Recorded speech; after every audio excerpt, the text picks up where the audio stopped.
कि आखिरकार मुर्शिदाबाद में 11 अप्रैल को जो भयावह हिंसा भड़की थी उसकी सच्चाई दुनिया के सामने आ जाएगी। वही हिंसा जिसमें हिंदुओं के घरों को निशाना बनाया गया था, जिसमें एक ही घर के 2 हिंदुओं को काट कर मार दिया गया था। याद कीजिए 11 अप्रैल की वो तारीख जब नए वक्फ कानून के विरोध में हिंसा अचानक ही पश्चिम बंगाल में शुरू हुई और देखते ही देखते पश्चिम बंगाल के मुर्शिदाबाद में हिंदुओं की बस्तियों, उनके घरों, मंदिरों, दुकानों पर टारगेटेड अटैक किया गया। हरगोविंद दास और चंदन मंडल समेत 3 लोगों की धारदार हथियार से काटकर हत्या कर दी। जाफराबाद में भीड़ में 2 लोगों को मौत के घाट उतार दिया। वहीं सूरज मोड़ में लोगों को घरों से घसीटा गया। हिंसा में विस्थापित लोगों की पहचान करने और उनके पुनर्वास के लिए 17 अप्रैल को कलकत्ता हाईकोर्ट ने एक 3 सदस्यीय कमेटी गठित की थी, जिसने अब अपनी रिपोर्ट पेश की है। इस रिपोर्ट में जो कुछ भी है वो ममता सरकार पर कई बड़े सवाल खड़े करता है। रिपोर्ट में सबसे चौंकाने वाली बात यह है कि पीड़ित लोगों ने सत्ताधारी पार्टी यानी कि तृणमूल कांग्रेस को लेकर कई तरह की बातें कही हैं। विक्टिम्स ने इस कमेटी को बताया कि जो कुछ भी हुआ उनमें एक पूर्व पार्षद और टीएमसी के एक विधायक भी शामिल हैं। जो लोग विस्थापित हो गए हैं और शिविरों में रहने को मजबूर हैं, उन्होंने कमेटी को बताया कि प्रशासन ने उन्हें राहत के तौर पर जो दिया वो बहुत ही कम था। इससे भी बुरी बात ये कि उन्हें अब अपने घर लौटने के लिए मजबूर किया जा रहा है। जबरन उनसे कहा जा रहा है कि जो मालदा में कैंप लगाया गया था वो उसको छोड़ करके अपने घर वापस लौटे, जबकि अभी भी उनके घर जाने लायक, रहने लायक हालत में है ही नहीं। मुर्शिदाबाद के पीड़ितों ने हाई कोर्ट की कमेटी को बताया कि उन्हें आज भी वही लोग जिन्होंने उनके घरों पर हमला किया था, उनमें आगजनी की थी, लोगों को मौत के घाट उतारा था, आज भी वही उपद्रवी उनको धमका रहे हैं। विक्टिम्स को तो यहां तक डर है कि अगर उस इलाके में एक परमानेंट बीएसएफ कैंप नहीं बनाया गया, अगर बीएसएफ की फोर्स को वहां से हटा दिया गया तो उनकी जान को आज भी खतरा हो सकता है। ये सारी बातें कोर्ट ने जो समिति बनाई है उसकी रिपोर्ट में दर्ज की गई है, लेकिन इस सब के बावजूद टीएमसी अब भी इस बात पर जोर दे रही है कि मुर्शिदाबाद में जो कुछ भी हुआ, जब हिंसा भड़की, उसके लिए कुछ बाहर के लोग जिम्मेदार हैं। आपको याद होगा कि अप्रैल में जब हिंसा हुई थी उसके फौरन बाद मुख्यमंत्री ने खुद कहा था कि यूपी बिहार से कुछ लोग लाए गए थे, बीजेपी इसके लिए जिम्मेदार है, उन्होंने हिंसा भड़काई, उन्होंने ही हिंसा फैलाई, लोगों को भड़काया। राज्य सरकार ने अपनी तरफ से सभी जरूरी कदम उठाए, ऐसा उनका कहना है, लेकिन बीजेपी ने ममता सरकार पर तुष्टीकरण की राजनीति करने का आरोप लगाया और यह भी कहा कि टीएमसी का हिंदू विरोधी चेहरा सामने आ गया है। और वो इसलिए भी क्योंकि जब उस वक्त पर जब मैं यहां शो कर रही हूं, जब आप इसको देख रहे हैं, तो टीएमसी के 5 मेंबर वाला एक डेलीगेशन 3 दिन के लिए जम्मू कश्मीर भेजा गया है। वो ऑपरेशन सिंदूर के दौरान पाकिस्तानी गोलीबारी और सीमा पार हमलों में जो लोग पीड़ित हुए थे जम्मू और कश्मीर में, उनसे मिल रहे हैं, यानी कि एनओसी के पास रहने वाले लोगों से मुलाकात कर रहे हैं। लेकिन उनसे सवाल ये पूछा जा रहा है कि आपको पहलगाम तो दिखाई दे रहा है, पूंछ दिखाई दे रहा है, कश्मीर दिखाई दे रहा है, लेकिन मुर्शिदाबाद से क्यों आपने मुंह फेर लिया? ये बंगाल जहां मॉडर्न जिन्ना ममता बनर्जी का राज आज तालिबानी राज्य बन चुका है। ममता बनर्जी के बंगाल में अब हिंदू होना ही सबसे बड़ा अपराध बन गया। मुर्शिदाबाद में हिंदुओं पर हुआ हमला कोई दंगा नहीं, बल्कि सुनियोजित सरकारी संरक्षण वाला सांप्रदायिक नरसंहार था। उसकी अगुवाई खुद सत्तारूढ़ पार्टी का पार्षद, ममता बनर्जी का पार्षद कर रहा था और ममता सरकार इस्लामिक कट्टरवाद की खुली ढाल बन चुकी है। अब इसको आप पहलगाम से तुलना करेंगे तो पहलगाम तो एक्ट ऑफ टेरर था, इसको भी एक्ट ऑफ टेरर बोल रहे हैं तो बोलिए। फिर उसके बाद आपने ही कहा कि act of terror would be an act of war. अब किसके खिलाफ वॉर करेंगे जरा बताएं। जांच होने दीजिए, जो जांच में निकल कर आएगा कानूनी कार्रवाई जिसने भी गलत किया उसके खिलाफ होनी चाहिए, होगी।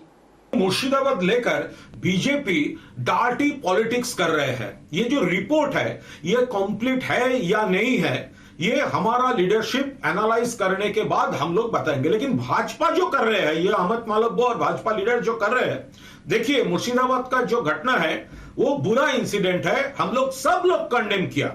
और उसके बाद ममता बनर्जी, ऑनरेबल सीएम और एडमिनिस्ट्रेशन पुलिस जो जो करना था ममता बनर्जी कर दिया।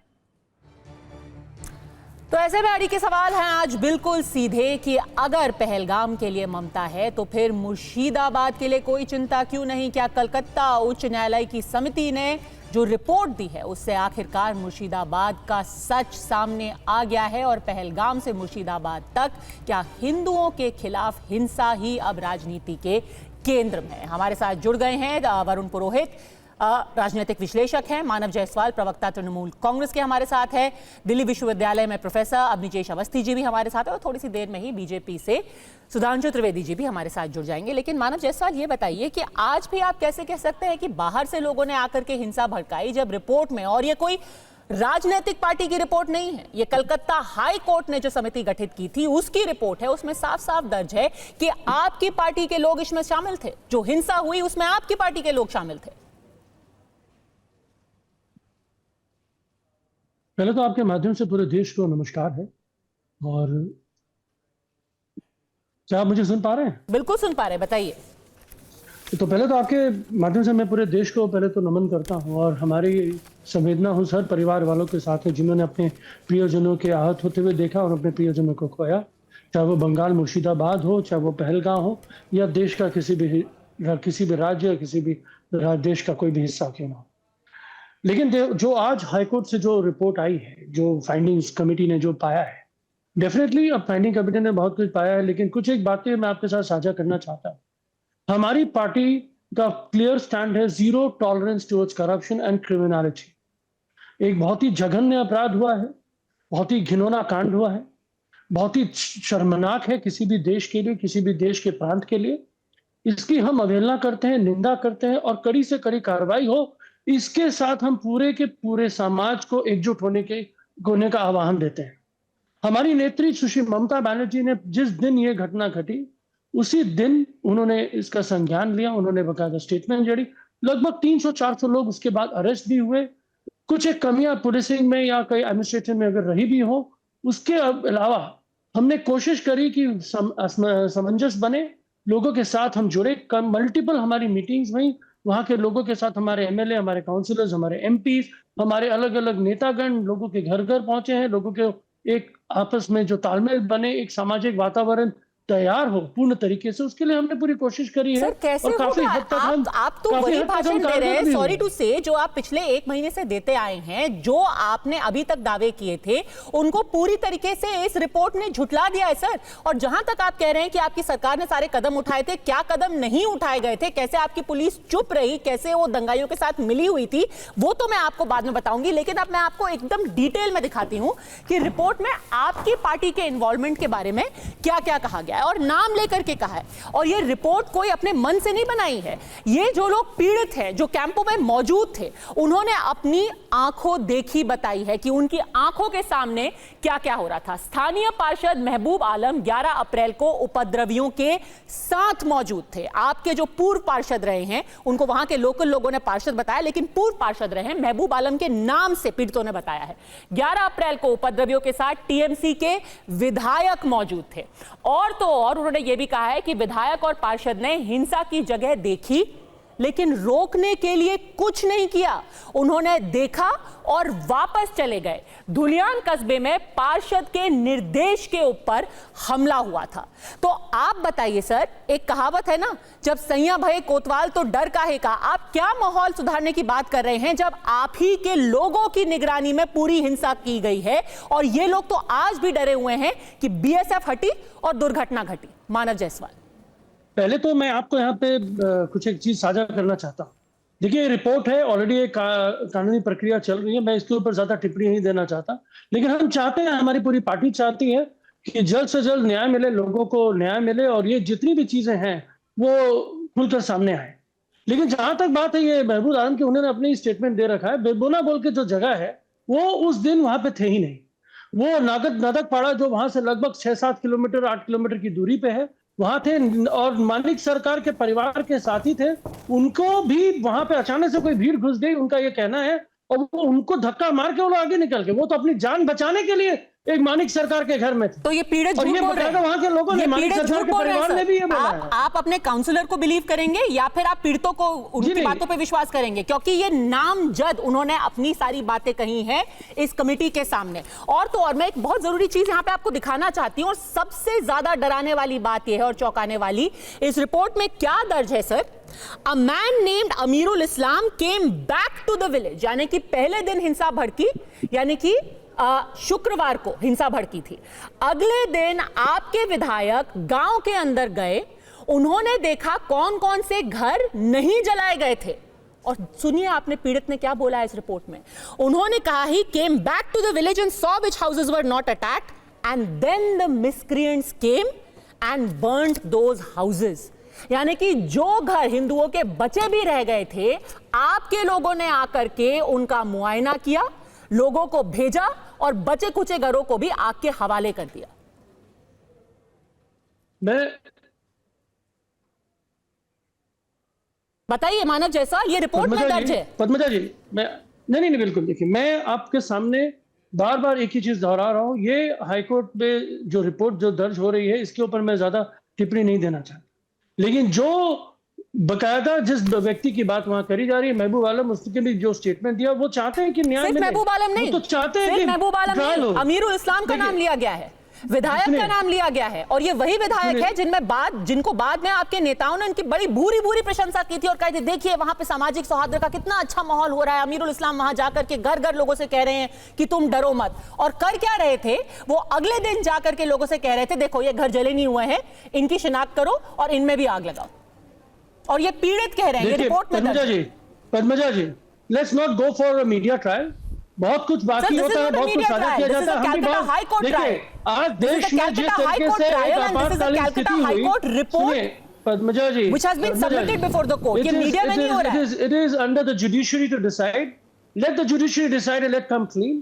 आज देश में जिस तरीके से आपातकालीन स्थिति में हम तो अग्रसर खड़े हैं देश के साथ, हम तो आर्मी के साथ करें, हम देश के जवानों के साथ करें, हम देश के नागरिकों के साथ करें। यहां तक कि मुर्शिदाबाद में भी हमने पीस, हमने वहां के लोगों में समन्वय हो, वहां पे एक अच्छा सा वातावरण हो, अच्छे से वातावरण का एक और उदाहरण आपको देती हूं सर। अच्छा जो वातावरण, जो बहुत बढ़िया वातावरण मुर्शिदाबाद में है, उसके बारे में भी यहाँ एक लाइन लिखी गई है। Villagers are constantly being threatened by miscreants, wondering how long the BSF will protect them. आज के दिन भी जो लोग वहां पर हैं वो डरे हुए हैं कि बीएसएफ अगर यहां से हटाई गई तो हमें मार दिया जाएगा। यह है अच्छा वातावरण जिसकी आज आप दुहाई दे रहे हैं। लेकिन सुधांशु त्रिवेदी, यहां पर मानव जायसवाल ने कहा है यह मामला सब जुडिस है, उस पर आप राजनीति क्यों कर रहे हैं, उसमें आप हिंदू मुस्लिम क्यों ला रहे हैं, पहलगाम से क्यों जोड़ रहे हैं, वो इस बात पर टिप्पणी करना ही नहीं चाहते। राजनीति मत कीजिए, न्याय कोर्ट करेगा। सुधांशु त्रिवेदी। हाँ बिल्कुल। पहली बात, पश्चिम बंगाल के मुद्दों को हिंदू मुस्लिम से किसने जोड़ा? वक्फ बोर्ड के आंदोलन के समय मौलवियों के बीच में ममता जी गई, दूसरे समुदाय के बीच में नहीं गई कभी। याद करिए, जब पिछले साल की बात है, जब रोजे चल रहे थे और राम नवमी उसमें पड़ी, तो ये ममता जी का ऑन रिकॉर्ड बयान है कि रोजों के समय मुसलमान कोई गलत काम नहीं करते, रामनवमी के जुलूस में हिंदू एहतियात बरतें। नंबर 3, ममता जी का ऑन रिकॉर्ड स्टेटमेंट है, कोई वीडियो जाके चेक कर ले, तुम्हें अल्लाह की कसम है। ये ममता जी अल्लाह की कसम क्यों बोलने लगी? उनका तो मत संप्रदाय अल्लाह की कसम वाला नहीं है। अब आइए, उससे पहले, बरसों पहले की बात है, जब मुहर्रम के जुलूस के लिए रोक दिया गया था और पिछले विधानसभा चुनाव 2021 में तृणमूल कांग्रेस के मुख्य रणनीतिकार का भी ऑन रिकॉर्ड दिया गया बयान है कि हमारी तो गिनती ही 30% से शुरू होती है। अब ये 30% किसके लिए था, ये सारी बात ये 4 फैक्ट देखिए और उसके बाद समझ में आ जाता है। अब मैं कहना चाहता हूं पहलगाम के साथ क्यों, पूरे कश्मीर के साथ कैसे जुड़ता है। जो एक बात होती है कि बंगाल का एक हिस्सा कश्मीर के नक्शे कदम पे जा रहा है, ये 11 अप्रैल की घटना है। 11 अप्रैल दिन कौन सा था? फ्राइडे, जुमे का दिन। टाइमिंग क्या थी? 2 से 4 बजे के बीच। ये रिपोर्ट में लिखा है, फ्राइडे 11 अप्रैल 2025 2 से 4 बजे के बीच। शुरुआती दिनों में यही तो 40 साल पहले कश्मीर में शुरू हुआ था। जुमे का दिन होता था, दोपहर बाद का वक्त होता था और उसके बाद भीड़ निकलती थी और चुन चुन कर टारगेट करना शुरू कर देती थी। आज उसी का रेप्लिका बंगाल में हो रहा है। और एक और बात भी बताना चाहता हूं यहां पर कोई ऐसा पहली बार नहीं हो रहा है। ये पश्चिम बंगाल में जो लोग कहते हैं इतिहास नहीं सीखो, इतिहास की बात क्यों करते हो, इतिहास दोहराया जा रहा है।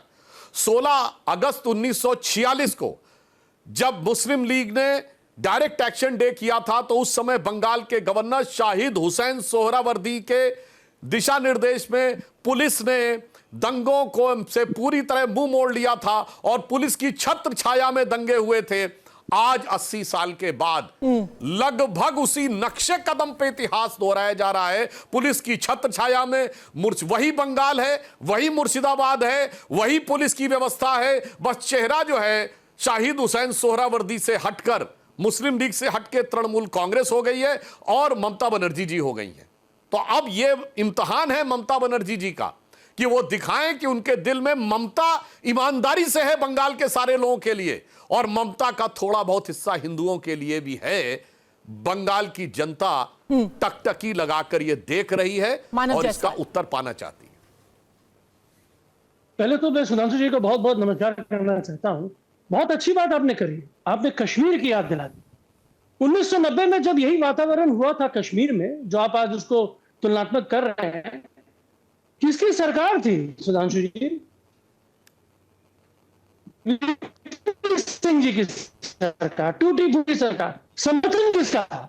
आपतन किया जहां हमारे हिंदू भाइयों बहनों को घर से निकाला जा रहा था।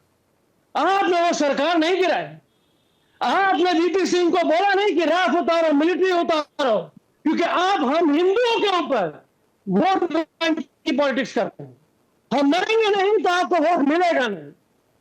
यह है आपकी रणनीति और राजनीति और कूटनीति और अंग्रेजों की अनुयायी, अंग्रेजों की पहरादारी करने वाला का मुखौटा गिरेगा। देश जागरूक हो रहा है। 1946 की बात करते हैं, आप सोहरावर्दी जी की बात करते हैं, बहुत अच्छी बात है। वो प्रधानमंत्री भी रहे बंगाल के, लेकिन आप ये भूल जाते हैं कि आपने भी मुस्लिम लीग के साथ सरकार बनाई थी वेस्टर्न प्रोविंस में। क्यों बनाई थी? क्यों नहीं उनको छोड़ दिया? चिमटे से नहीं पकड़ने वाली जो डायलॉग है ना, हम चिमटे से नहीं पकड़ेंगे। आप चिमटे से नहीं, आप हर चीज से, कोई भी सरकार बने उसको पकड़ लेना चाहते हैं, जकड़ लेना चाहते हैं। जिस तरीके से आपने देश को जकड़ रखा, देश को घुटन हो रही है। ये हिंदू मुस्लिम जाति की लड़ाई, धर्म की लड़ाई, भाषा की लड़ाई आप लड़ाना चाहते हैं। पर धर्म की लड़ाई तो वही नहीं है ना मानव जायसवाल। और मैं फिर से रिपोर्ट का जिक्र करूंगी। रिपोर्ट में तो लिखा हुआ है कि जो हिंदू घर थे उनको चिन्हित करके उनके ऊपर हमला किया गया। तो इसको कोई एंगल देने की ना जरूरत है, ना कोई कोशिश कर रहा है। ये तो खुद जो लोग पीड़ित है, जो लोग कैंपों में इस वक्त है, खुद वो बयान कर रहे हैं कि हमारे साथ क्या किया गया है। और उसके अंश में भी आपको दिखा देती हूं कि इस रिपोर्ट में क्या क्या लिखा गया है, किस तरीके से लोगों को चिन्हित किया गया। और बाय द वे, ये बात सिर्फ रिपोर्ट में नहीं कही गई है, इसको जब कोर्ट के सामने रखा गया है मानव जी, तो कोर्ट ने भी यही टिप्पणी की है अपने ऑर्डर में कि a certain section of society the state government has been unable to protect, यानी कि अपने समाज के एक धड़े को सरकार प्रोटेक्शन नहीं दे पाई है। क्या लिखा गया इस रिपोर्ट में, वो पढ़ के सुनाती हूं। हिंसा के दौरान हिंदुओं को टारगेट किया गया। हमले के दौरान हिंदू पीड़ित परिवारों ने पुलिस को कॉल किया, लेकिन पुलिस ने फोन नहीं उठाया। बेटबोना गांव के हिंदू परिवारों के फोन पुलिस ने उठाए ही नहीं, यहां तक कि मंदिरों तक पर हमला किया गया। पीड़ितों की मदद के लिए पुलिस नहीं पहुंची। और ये सब फिर से रिपोर्ट में, तो आप इतिहास का हवाला दे सकते हैं, लेकिन अभी की अगर बात करें तो हिंदुओं को चिन्हित करके उनके ऊपर हमला किया गया। अब इसको आप धर्म की राजनीति तो नहीं कह सकते ना, जिसपे जो बीती है वो तो बीती है। मैं पद्मजा जी, मैं देखिए तुलना नहीं करना चाहता। कश्मीर में जो 1990 में हुआ, मैंने उसकी तुलना नहीं करी मुर्शिदाबाद से। आपके और मेरे जो सहपाठी हैं, मेरे जो गुरु हैं, गुरु तुल्य व्यक्ति जो है, उन्होंने उसकी तुलना करी। लेकिन जब तुलना करी तो उनको तो सच बोलना पड़ेगा ना कि भाई उन्होंने वीपी सिंह की सरकार को क्यों नहीं क्वेश्चन किया, क्यों नहीं उसको जकड़ा, क्यों नहीं उनकी सरकार गिरा दी। इनकी रथ यात्रा रोती रहती है तो सरकार गिर जाती है। लेकिन जब हमारे हिंदुओं को पलायन हो रहा था, हिंदुओं को मारा जा रहा था, तब हमारी इन्होंने सरकार को क्यों नहीं गिराया? ठीक है, वो जवाब देंगे, पर फिर आप जरूर बताइएगा कि आपके पुलिस ने फोन क्यों नहीं उठाया, क्योंकि फोन करने वाले, मदद मांगने वाले क्या हिंदू थे? सुधांशु त्रिवेदी। मैं मानव जी को याद दिला देना चाहता हूं, कश्मीर में 1990 में नहीं हुआ था। सारे दर्शक जाके चेक कर लें। इंदिरा गांधी की सरकार थी, इंडिया ने 83 का वर्ल्ड कप जीता। उसके बाद इंडिया का पहला वनडे इंटरनेशनल अक्टूबर में, शायद 16 अक्टूबर 1983 को श्रीनगर में हुआ, भारत और वेस्ट इंडीज के बीच में। और उस मैच में पाकिस्तान जिंदाबाद के नारे लगे। उस मैच में भारतीय खिलाड़ियों के ऊपर बोतलें फेंकी गई, मैच बीच में रोक देना पड़ा। अरे भाई, तब तो आयरन लेडी की सरकार थी। और 83 के बाद यह स्थिति बन गई कि 84 के बाद कश्मीर में फिल्मों की शूटिंग बंद हो गई। डर के मारे हालात ये हो गया। और जस्टिस नीलकंठ गंजू की हत्या, हाई कोर्ट के जज की हत्या तब हुई जब राजीव गांधी इस देश के प्रधानमंत्री थे। 400 सीटें लेकर हाई कोर्ट के जज की लाश को छूने कोई नहीं आया, क्योंकि लोगों को डर था कि जो लाश को छुएगा उसे भी गोली मार दी जाएगी। मानव भाई, आप जब तथ्य रखें तो यह भी ध्यान कर लें, वीपी सिंह की सरकार आई 4 दिसंबर 1990 और यह हिंदुओं का नरसंहार हुआ जनवरी 4 दिसंबर 1989 और पहला first week of January and second week of January में हुआ। मतलब सब कुछ 1990। इसे जानते हैं संस्कृत में क्या कहते हैं? काकतालीय न्याय। हाँ, किसे कहते हैं? काकतालीय न्याय। यानी पेड़ की डाल खोखली हो गई थी, अचानक एक पक्षी आकर उस पर बैठा और जैसे ही वो डाल गिर गई, ओहो देखो पक्षी ने डाल गिरा दी, ये तो सारा दोष इस पक्षी का है, इसके भार से यह ढाल गिर गई। और महोदय, उस समय सरकार जम्मू कश्मीर में नेशनल कॉन्फ्रेंस की थी और होम मिनिस्टर मुफ्ती मोहम्मद सईद थे, जो कि वीपी सिंह सरकार के थे। और उस जमाने में आज के कम्युनिकेशन साधन नहीं थे कि तुरंत पता लग जाए। वो पता खबरें बाहर आते आते 4-5 महीने लगे। हमने जैसे ही जगमोहन को हटाया गया, हमने कश्मीर से अपने को विड्रॉ किया था और मई के महीने में जब सारे फैक्ट सामने आए, कश्मीर के पैनल से अपने को अलग कर लिया था। खैर वो विषय छोड़िए, आज के विषय पे आइए। मैं तो सिर्फ ये कहना चाहता हूं, ये बता दीजिए कि ममता दी के दिल में सिर्फ 30% की ही ममता है या ममता का कोई अंश बचे 70% के लिए ही है।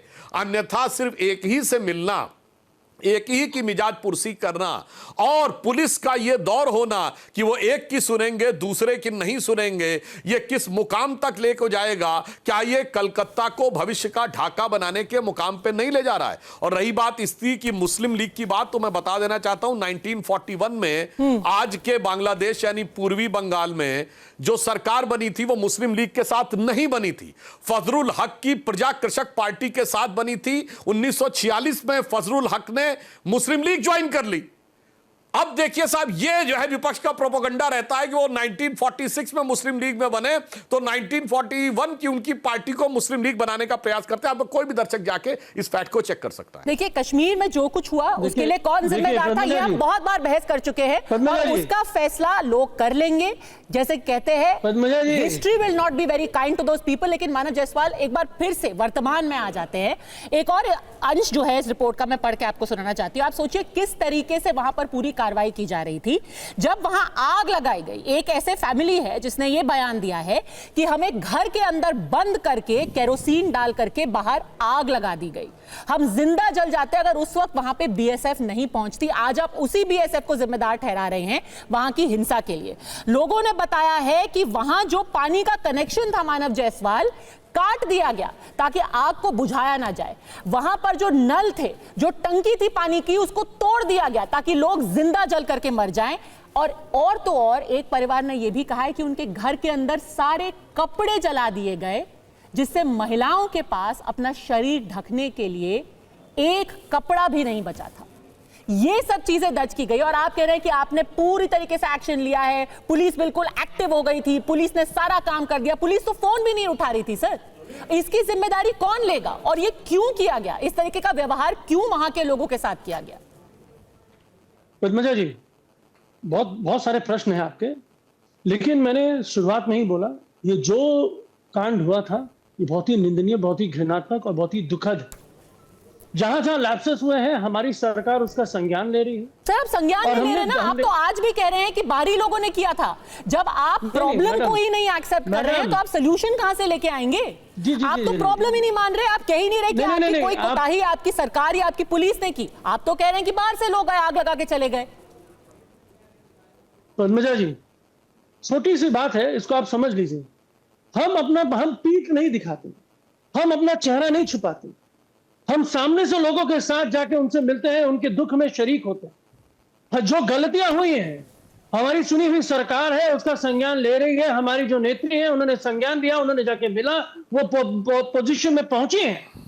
आपके सामने एक प्रवक्ता है बहुत बड़ी पार्टी के, विश्व के सबसे बड़ी पार्टी के, वो कश्मीर के बारे में बात कर, सर संज्ञान जगमोहन जी कैसे के बारे लिया? में बात नहीं, कर। आप फिर से लोग मामले हर को चीज भटकाने की तुलना कोशिश किस करेंगे, तरीके से आप कर रहे हैं? वापस इसको 89 नहीं, में लाने you की want to कोशिश कर tell रहे हैं। me- no, I want to tell Listen, you listen. That even today I listen to the statements. आपके 3 लोगों के मैंने बयान सुने हैं। आज मुख्यमंत्री ने जो स्टेटमेंट दिया है, आज कुणाल घोष ने जो स्टेटमेंट दिया है, आज शशि पांजा ने जो स्टेटमेंट दिया है, तीनों लोगों ने कहा है कि बाहर से लोगों ने आकर के हिंसा की।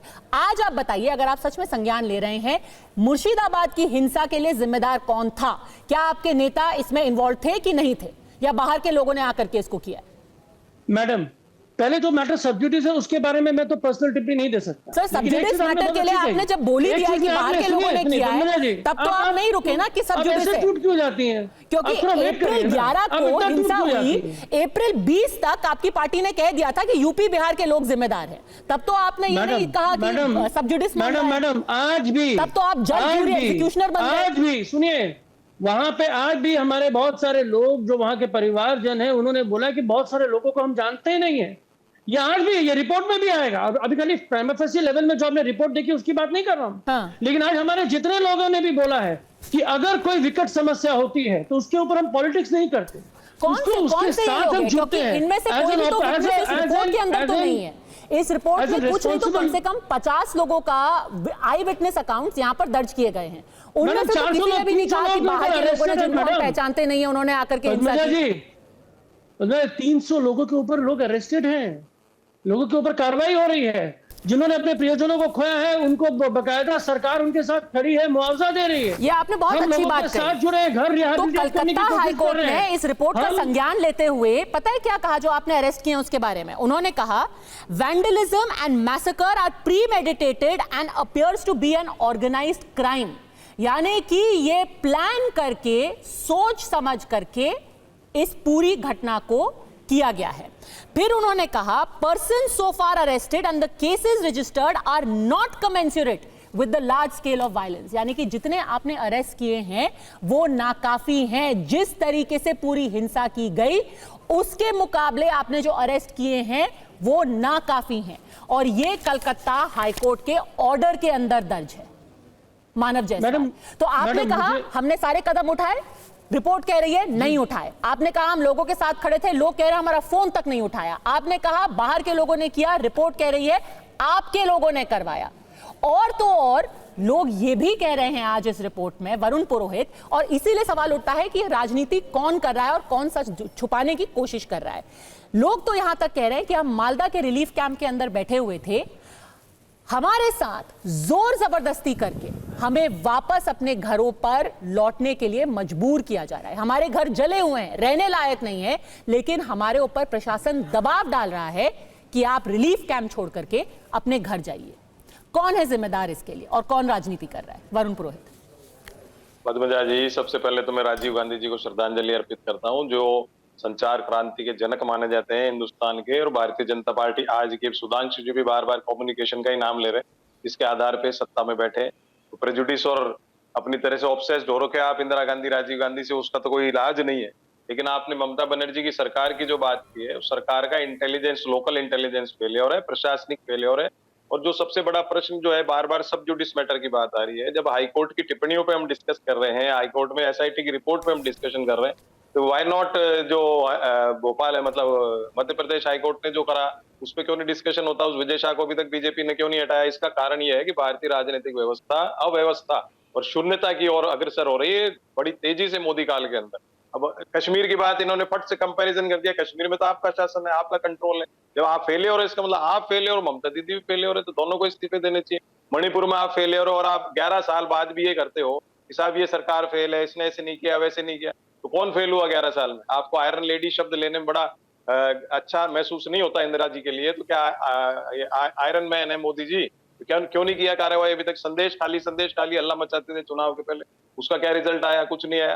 तो जब अगर आप हाईकोर्ट के मैटर्स पे या कोर्ट में जो मैटर सब जुडिस है उस पे डिस्कशन करते हो, इट शुड बी यूनिवर्सल पूरे देश में, जहां हो, चाहे कांग्रेस पार्टी हो चाहे बीजेपी हो, जिसपे भी कोई टिप्पणी हाईकोर्ट ने कुछ डायरेक्शन दिया उसको तुरंत फॉलो करना चाहिए। पर क्योंकि नैतिकता, शुचिता, आज की भारतीय जनता, अटल जी अडवाणी जी की बात मैं नहीं करता हमेशा, है ही नहीं, खाली सत्ता सत्ता। अब ये आप ध्यान भटकाने के अलावा और क्या काम कर रहे हो? नहीं, आप नहीं। फेल हो। नहीं, आप ये बात बिल्कुल सही कह रहे हैं कि जवाबदेही पहलगाम के लिए होनी चाहिए, पर इस पर चर्चा करना कोई ध्यान भटकाना नहीं है। सुधांशु त्रिवेदी, अगर आप माफी मांग रहे हैं ममता बनर्जी से मुर्शिदाबाद के लिए, तो फिर पहलगाम के लिए कौन माफी मांगेगा?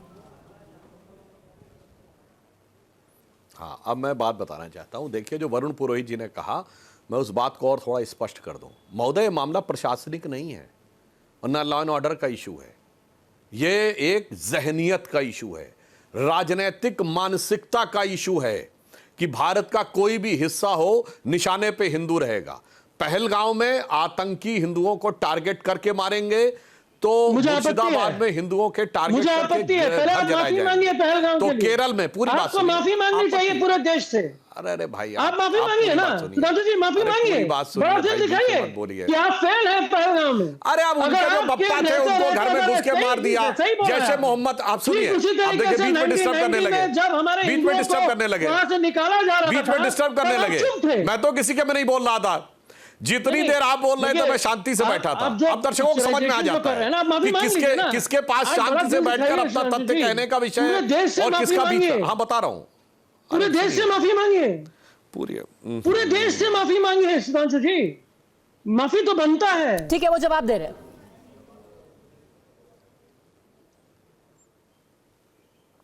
माफी नहीं, सजा दी है। और जिन लोगों ने आतंक किया था, उनके आतंक के अड्डे डिस्ट्रॉय करके किया, और वो मुकाम पैदा किया है। मानव जायसवाल जी, ध्यान, अब फिर बीच में बोलने लगे, फिर बीच में बोलना शुरू कर दिया। महोदय, पूरे दर्शकों को समझ में आता है कि अगर आप हर वाक्य पे बीच में बोलेंगे तो किसकी स्थिति क्या है वो समझ में आ जाता है। वाक्य पूरा होने दिए। हमने वो मुकाम पैदा किया है कि पाकिस्तान के प्राइम मिनिस्टर शहबाज शरीफ का ऑन रिकॉर्ड बयान है कि हमारे सिपह सलार जनरल आसिम मुनीर ने 9 और 10 मई की दरमियानी रात को मुझे 2:30 बजे रात को फोन करके उठाया कि हिंदुस्तान ने नूर खान बेस के ऊपर मिसाइल गिरा दिया है। यह उनका स्ट्रेटेजिक बेस था। महोदय, तो कान खोल के सुन लीजिए। और जो मरकज सुभान अल्लाह, जो जैश ए मोहम्मद का हेडक्वार्टर था, एक दौर था भारत में आतंकी हमले होते थे, वो बैठकर वहां से सुभान अल्लाह बोलते थे। पहली बार स्थिति यह हुई कि अब वो या अल्लाह बोलने पर मजबूर हो रहे हैं सुभान अल्लाह की बजाय। अब खैर वो विषय छोड़िए, मैं जो कहना चाह रहा था, भारत का कोई भी हिस्सा हो, केरल में जाएंगे तो हिंदू लड़कियां टारगेट की जाएंगी लव जिहाद की।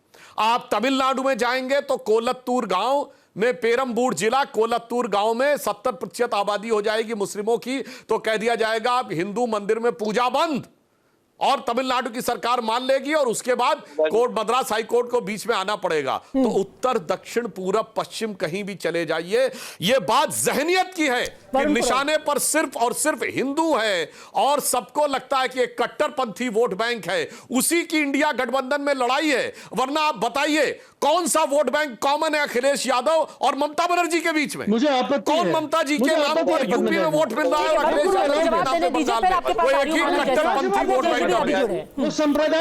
वो सांप्रदायिकता फैला रहे हैं आपके चैनल पर, आप जवाब की बात कर रहे हैं। ना वो राइट के ऊपर कुछ बोल रहे हैं, ना वो पहलगाम के ऊपर कुछ बोल रहे हैं। वो बोलना क्या चाहते हैं और आपने अलाउ किया है। He is one of the most senior panelist in India. नहीं, क्या सांप्रदायिकता फैला रहे हैं? वो कह रहे हैं कि दोनों में कॉमनैलिटी है, कि वहां पर भी धर्म पूछ करके उनको मारा गया और यहाँ पर धर्म के हिसाब से उनके घर पर हमला किया गया। मैडम, इतनी इनकैपेसिटी दिखाती है इस सरकार की। दुखद होता है कि एक 4 लोग आके हमारे नेता लोगों को मार के चले गए, ना हमारी फौज पहुंच पाई, ना हमारे पुलिस पहुंच पाई, ना इन्होंने इंटरसेप्ट कर पाए। क्या बात कर रहे हैं सुधांशु जी? हम फौज के साथ हैं, हम इस देश के साथ हैं, लेकिन इस नाकामी के मंजिल को ताबड़तोड़ करने वाले सरकार के साथ नहीं। हम देश के लिए जान लगा देंगे, देश के लिए सर खत्म करवा लेंगे, फिर मानव जी ने, लेकिन इनके साथ नहीं। फिर कहाँ ले जा रहे हैं? बात तो सेना की और सेना को सपोर्ट की हो ही नहीं रही है ना। यहाँ पर बात ये हो रही है कि पहलगाम में किस तरीके से लोगों की पहचान पूछ के मारा गया, और वैसा ही मुर्शिदाबाद। पहलगाम की बात ही नहीं थी madam. He should be sorry. Padmaja ji, बच्चे को उनको सॉरी बोलना चाहिए। अब भैया बोल लिए हो तो ठीक है, वो अपना क्लैरिफाई करेंगे। सुधांशु जी, देश के गृह मंत्री को सॉरी बोलना चाहिए, उस बच्चे को सॉरी बोलना चाहिए। अब देखिए पद्मजा जी, जो मानव जी ने बोला, एक बार फिर नकाब उतर गया तृणमूल कांग्रेस के चेहरे से। ये कह रहे हैं सिर्फ 4 आदमियों ने आके मार दिया, यानी ये सीधे सीधे छूट दे रहे हैं पाकिस्तान को और उस पूरे टेरर नेटवर्क को। हम कहते हैं उस टेरर नेटवर्क ने मारा, वो 4 आदमी सिर्फ मोहरे थे और प्यादे थे, और ये फिर देश के साथ धोखा कर रहे हैं ये कह के कि मोहरों को मारो मगर मोहरा चलाने वालों को मत मारो। मगर मोदी जी की सरकार ने सीधे ये दिखाया है कि मोहरा चलाने वालों का जो मरकज था उसको धुआंधार करके दिखाया है, 100 से अधिक लोगों को मार के दिखाया है, और हालात तो ये हुई है कि अंतरराष्ट्रीय मीडिया को फिर बीच में डिस्टर्ब करना। और जब आयरन लेडी की बात करते हैं तो 2 पाकिस्तान थे, और इसलिए अंतरराष्ट्रीय मीडिया में ये खबरें हैं कि पाकिस्तान के सरगोदा, क्या तरीका है बार बार डिस्टर्ब करने लगना। मानव जी, पूरे देश को समझ में आ जाता है कि अगर आपके पास बोलने को कुछ नहीं हो तो बार बार आप कभी मुर्शिदाबाद से भाग के मुस्लिम लीग पे, तो कभी कश्मीर के ऊपर, तो फिर कभी पाकिस्तान के ऊपर जा रहे हैं। यह दर्शाता है कि मुर्शिदाबाद पर बात करने का नैतिक साहस और नैतिक आधार है ही नहीं। अब मैं, अरे भाई, आपने कहा कि इन्होंने मुस्लिम लीग के साथ मिलकर सरकार चलाई थी, हम नहीं कह रहे थे, हमने बाद में आपके प्रश्न के जवाब में दिया। अब मैं बताना चाहता हूं, और आप बात कान खोल के सुन लीजिए मेरे भाई, अगर इतिहास को कोई भूलता है तो इतिहास को दोहराने के लिए बाध्य होता है। मैं सिर्फ एक फैक्ट रखना चाहता हूं दर्शकों के सामने। 1905 में बंगाल का विभाजन हुआ था, यानी आज का भारत का बंगाल, पश्चिमी बंगाल और आज का बांग्लादेश, यहां का डेमोग्राफी क्या थी? 1/3 मुस्लिम, 2/3 हिंदू। और अगर आज आप पश्चिम बंगाल और आज के बंगाल को ले लो, सिर्फ 80 साल आजादी के हुए, 2/3 मुस्लिम, 1/3 हिंदू। मानव जी, अपना भविष्य तलाश लीजिए, क्या होने वाला है, कितने दिन की राजनीति करेंगे। हमारे स्वतंत्रता सेनानियों ने अपनी जान दे दी कि मेरी पीढ़ियां राज करेंगी, आप लोग राज कर रहे हो कि मेरी पीढ़ियां कटेंगी, मगर आज तो हमारा राज चलते रहना चाहिए। कम से कम दलगत राजनीति से ऊपर उठकर ये तथाकथित सेकुलर दलों के इस मंतव्य को देश की जनता को समझना चाहिए। अब निजय जी माफ कीजिएगा, आपका कनेक्शन कुछ बीच में गड़बड़ हो रहा था, तो आपके पास आ रही हूं मैं। ये जो रिपोर्ट सामने आई है, इसको लेकर के तृणमूल कांग्रेस कह रही है कुछ अगर गलतियां हुई हैं, कुछ कमियां हैं, उसको हम जांच करेंगे। इसके ऊपर राजनीति करना और ये कह देना कि ये तुष्टीकरण की राजनीति के चलते मुर्शिदाबाद में हिंसा हुई है, ये गलत है। ये राजनीतिकरण है एक क्राइम का। अब निजेश जी। पद्मजा जी, ये पश्चिम बंगाल में जो हिंसा हुई है पहली बार तो नहीं हुई, इससे पहले बशीरहाट हुआ, मालदा हुआ, बीरभूम हुआ, कौन सा जहां जहां आपने देखा है कि पूरे पश्चिम बंगाल में संदेश खाली निश्चित उसका डिजाइन है, और उस डिजाइन के कारण यहां से लोग या तो बिहार में जाकर के शिफ्ट होते हैं या आसाम में जाकर के उन्होंने शरण ली। ये सत्य है ना।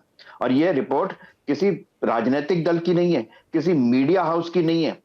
ये रिपोर्ट कोलकाता हाई कोर्ट द्वारा जो स्थापित है, जो SIT थी, उसकी रिपोर्ट है ये, उसकी उस फैक्ट फाइंडिंग कमेटी की रिपोर्ट है। पहली बात। दूसरी बात, बड़ी महत्वपूर्ण बात यह है कि उस रिपोर्ट में जिस तरीके की बातें कही गई है कि पानी काट दिया गया है ताकि आग बुझाई ना जा सके, कपड़े जला दिए गए ताकि कपड़े ना पहन सके, ये मानवता को शर्म करने वाली स्थिति है। और इसलिए मैं कह रहा हूं क्योंकि ममता बनर्जी ने कहा था कि जो दूध देने वाली गाय की तो लात भी सहनी पड़ती है, मैं 35% लोगों की सुरक्षा के लिए हूं यहां पर, ये कहा था ना उन्होंने। मानव जी, ये बात मानिए ना। और जहां तक वरुण पुरोहित जी आयरन लेडी वगैरह की बात कर रहे थे, मैं उसमें जाना नहीं चाहता। आज भी विजय वेट्टिगार ने, पता है कांग्रेस के नेता ने क्या कहा है कि 15,000 के ड्रोन के लिए 15 लाख की मिसाइल, ये कौन तय करता है? ये सरकार तय करती है, सेना तय करती है कि मिसाइल फेंकनी है या क्या बंदूक चलानी है। लगातार एक वो नींबू मिर्ची वाले नेता थे, जब सरकार ने कह दिया कि सरकार पूरी सेना को खुली हाथ है, खुली छूट है, उसके बाद वो रफाल का खिलौना लेकर के उसमें नींबू मिर्ची लेके आ गए। लगातार भारतीय सेना का जिस तरीके से अपमान, सबूत मांगना। एक ने कहा कि 100 कैसे आप कह रहे हैं, 99 भी नहीं कह रहे, 101 भी नहीं कह रहे, आप गिने थे। हालांकि सरकार ने बहुत कहा कि हमारा काम मारना है, गिनना काम तुम्हारा है, जाके गिनना चाहते हो तो गिन लो जाकर के, और नहीं तो पाकिस्तानियों से पूछ लो कितने मरे। मतलब लगातार जिस तरीके से पहलगांव की हत्या के पश्चात, पहलगांव में जिस तरीके का जो भी नरसंहार हुआ, धर्म पूछ के मारा गया, एक कांग्रेसी नेता कहता है कि जी आप ये बताओ कि आतंकवादियों के पास इतना समय होता है कि वो धर्म पूछ सके? वहां जिसका हस्बैंड मरा हुआ है वो वहीं पर ऑन द स्पॉट करिए कि मुझसे पूछा गया कि तुम्हारा धर्म क्या है, कलमा पढ़ने को कहा गया, कहा हिंदू है मार दो। उसके बावजूद उन जो लोग जिनकी मृत्यु हुई, जिनकी हत्या हुई है वहां पर, उनके प्रति कितनी असंवेदनशीलता ये कांग्रेस दिखाती है। पद्मजा जी, आज अगर कोलकाता हाईकोर्ट द्वारा स्थापित समिति ने जो साक्ष्य सामने रखे, उसके हिसाब से क्या महमूद आलम के बारे में कोई टीएमसी निर्णय लेगी क्या? निर्णय लेगी, और ये लोग सवाल पूछेंगे। ये सिर्फ कोई टीवी चैनल या मीडिया ट्रायल नहीं है, क्योंकि अब इसकी सुनवाई तो कोर्ट में हो ही रही है। जुलाई में ये मामला कोर्ट के सामने होगा, और इस बीच में लोग जो सवाल पूछ रहे हैं, उम्मीद है जवाब टीएमसी और ममता सरकार उसका देगी।